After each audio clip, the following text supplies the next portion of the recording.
সিলেটকে আসাম থেকে বিভক্ত করে দেওয়া হবে।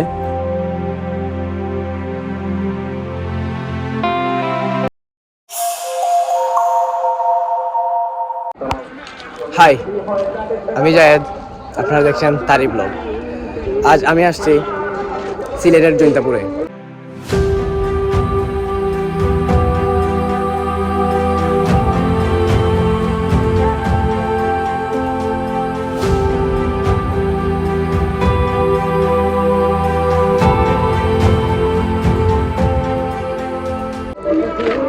আসলে জৈন্তাপুরের এদিকে আসলে সিলেট পুরোটাই ঘিরে আছে ইন্ডিয়ার মেঘালয়ের পাহাড়গুলো। তো আমরা আসছি আজ জৈন্তাপুরে, এই যে বর্ডার সাইডের যে গ্রামগুলা ওইগুলা ঘুরতে। তো এখন আমি আছি এই যে জৈন্তাপুরের বাংলা বাজারে।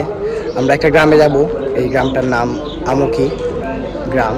তো এখন আমরা একটা অটো ভাড়া নিছি, নিয়ে ওই গ্রামে যাব। তো যেতে যেতে আপনার সেই গ্রামের সৌন্দর্যগুলো দেখাবো। অ্যান্ড ওই পাশে গিয়ে আরও অনেক সুন্দর সুন্দর জায়গা আছে, জাস্ট ওয়েট করেন।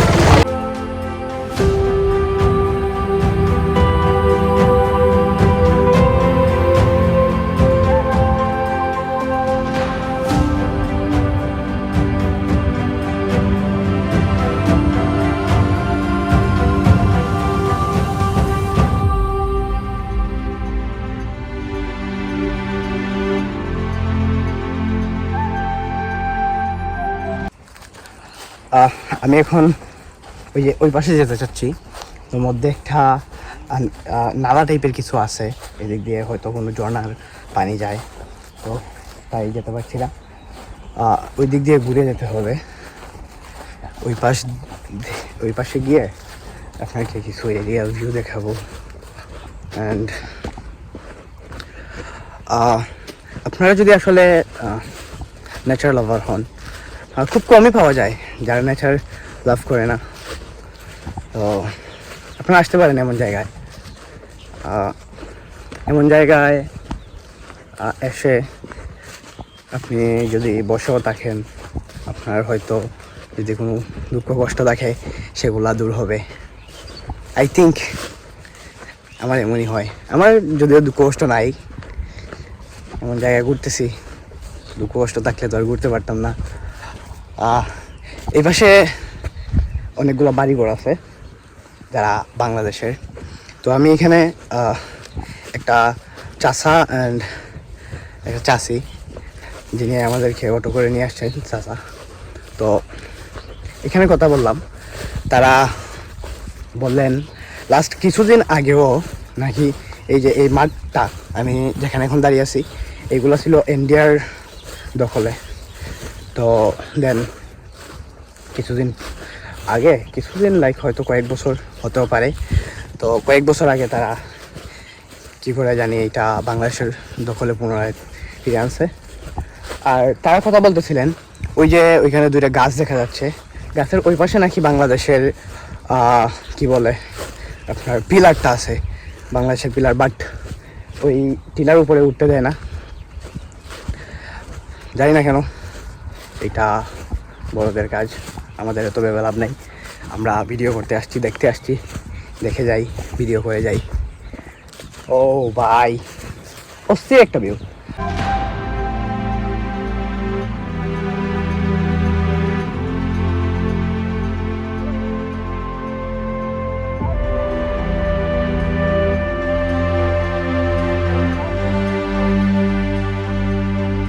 এই সিলেটের চারিপাশ আপনি যদি ঘুরেন দেখবেন চারিপাশেই বর্ডারের ওই পাশে সব বড় বড় পাহাড় অ্যান্ড লাইক বলতে পারেন আমাদের সম্পদ এগুলা। আসলে এই যে পাহাড়ে তারা বাগান করছে, সুপারি বাগান। তো আমি যতটুকু জানতে পারলাম 1947-এ যখন সিলেট ছিল আসামের, তো আসাম থেকে 1947 6 জুলাইয়ে তার ডিসিশন নেয় যে ওই সিলেটকে আসাম থেকে বিভক্ত করে দেওয়া হবে এবং পূর্ব বাংলায় যুক্ত করা হবে। তখন তো বাংলাদেশ পূর্ব বাংলা নামেই ছিল।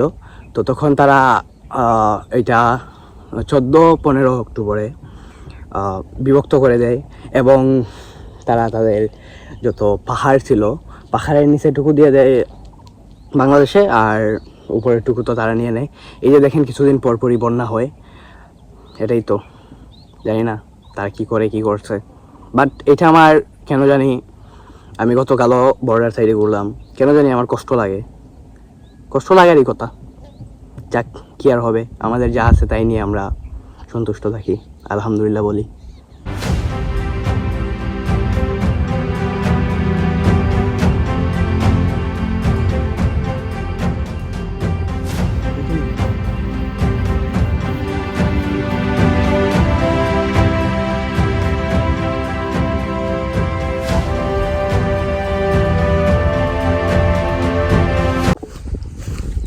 এখন একটা মানে খুব ইচ্ছা হচ্ছে যদি একটা বৃষ্টি আসতো, একটু বৃষ্টি হতো, তাহলে আমরা একটু স্বস্তি পেতাম, প্লাস ওয়েদারটা অনেক সুন্দর লাগতো, ভালো লাগতো দেখতে, একটু কুল ভাইব আসতো ভিডিওতে, ফটোতে।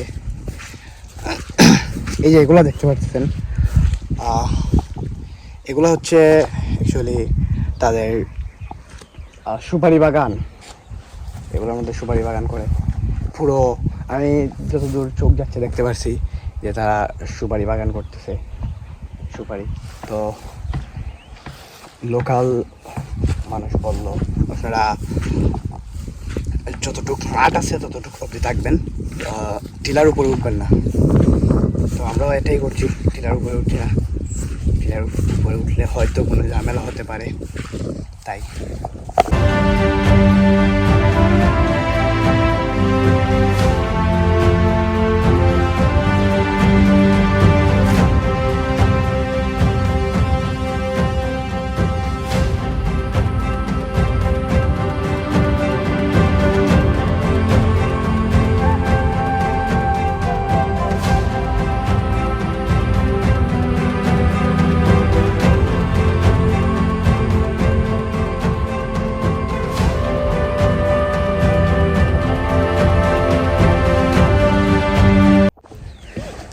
সো পিপল, এখানে একটা ইম্পর্টেন্ট একটা বিষয় আপনাকে আমি বলি, ওই যে ওই পাশে ওইখানে একটা ব্রিজের কাজ হচ্ছে, ওইদিকে একটা রাস্তা আছে তাদের ইন্ডিয়া যাওয়ার আর কি। তো তাদেরই হয়তো কোনো এলাকা থেকে কোনো এলাকায় যাওয়ার, এখানে একটা ব্রিজ চলছে।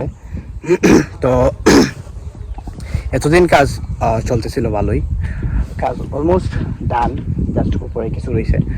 তো এখন জানতে পারলাম এলাকার মানুষের কাছ থেকে, এখানে নাকি বাংলাদেশি যে বিজিবি আছে তারা এই কাজ গিয়ে স্টপ করছে, কজ রাস্তার ওই পাশে আমাদের জায়গা আছে, রাস্তাটাও আমাদের বাংলাদেশের জায়গায় পড়ছে।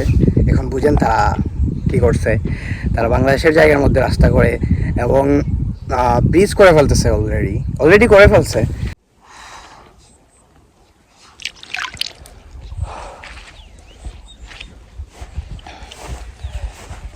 একবার ভাবেন, এই এলাকায় যারা থাকে তারা, আমরা ভাবতে পারি তারা শান্তিতে আছে বা তারা এইগুলো দেখেই শান্তি, বাট না, অ্যাকচুয়ালি রিয়েলিটি হচ্ছে তাদের এখানে হয়তো আরও কষ্ট করতে হচ্ছে। এই যে কিছুক্ষণ আগে একজন আমার কাছে যেমন কষ্ট প্রকাশ করলো, একজন মহিলা, উনি বলতেছেন যে আপনার মতো মানুষ, আপনারা তো এসে চলে যান, আপনাদের বাপের টাকা আছে, আপনারা মানে কোনো রকম চলে যায়, বাট আমরা তো এখানে দেখে ওই যে ওই পাশে গিয়ে পাথর এনে দেন, এইগুলো দিয়ে আমাদের সংসার চলে। দেন আমি বললাম আমাদের দেশটা যেমন আপনাদের, আমাদেরও তো দেশ, ঠিক আছে, উনিও মানছে, বাট ওনাকে বললাম ওনারা যে পাথরগুলো আনছে এটা তো ইলিগেল, এটা তো ঠিক না। উনি বলে কি ইলিগেল কী করে, লিগেল, বাট আমার চোখে এটা ইলিগেলই মনে হলো, যে আমি অন্য দেশের সম্পদ কেন আনবো। এটা যদি আপনার কোনো প্রবলেম হয় তো এটা আমার বোঝার কিছু নাই, হয়তো আমার এটাই মনে হলো। আপনারা কি মনে করেন জানাবেন একটু।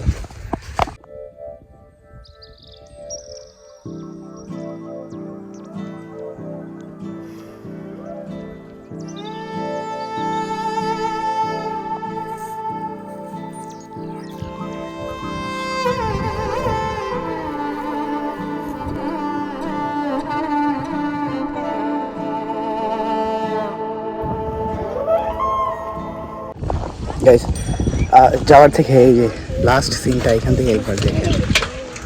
Wow! এটা একটা রাস্তা, এলাকার রাস্তা, এই দেখতে পাচ্ছেন। এদিকে হেঁটে যাওয়ার সময় এটা পড়বেই। ওয়াও, জাস্ট গ্রামের রাস্তা দিয়ে হাঁটছি। আগে অটো দিয়ে চলে আসছিলাম, আসার সময় বুঝতে পারিনি। এখন 5-7 মিনিট ধরে হাঁটতেছি, বাট রাস্তা দেখা পাচ্ছি না, মেইন রাস্তার। আর অনেকক্ষণ হাঁটা লাগবে। সমস্যা নাই, এই যে এরকম ভিউ দেখতে দেখতে হাঁটতে কোনো প্রবলেম নেই।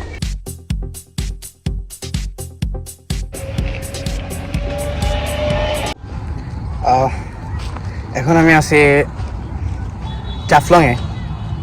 আপনারা বলতে পারেন জাফলংয়ে আছেন তো কোনো ক্রাউড নাই কেন, হয়।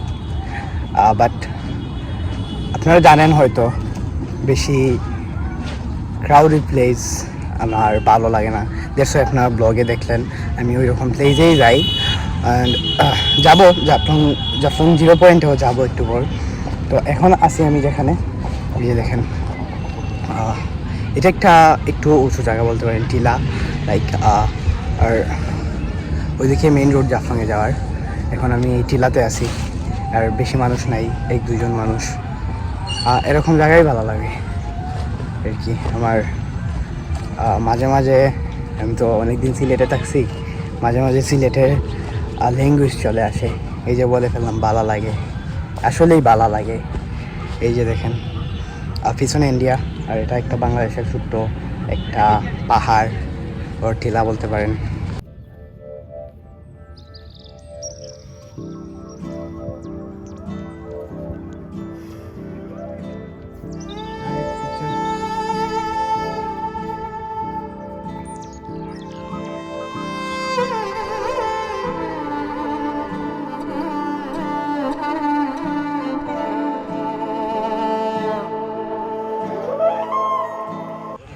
হ্যাঁ, আপনারা ওই যে দেখতে পাচ্ছেন পিছনে কিছু অনেকগুলা হয়তো কোনো একটা তাদের টাউন বা গ্রাম হতে পারে, অনেকগুলা বসতি আছে।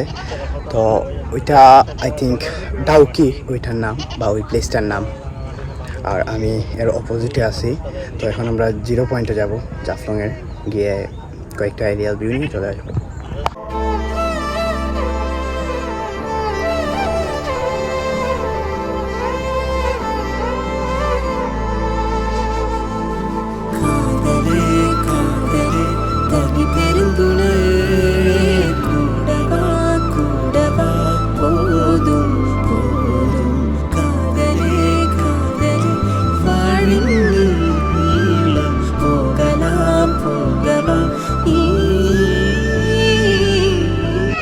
হ্যাঁ, এখানে এসে 2-একটা সানসেট ভিউ পাইছি, এটাই অনেক আমার জন্য।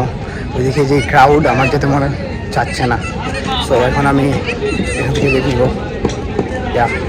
চলে যাচ্ছি। আর এতটুকু ভিডিও, বাই বাই।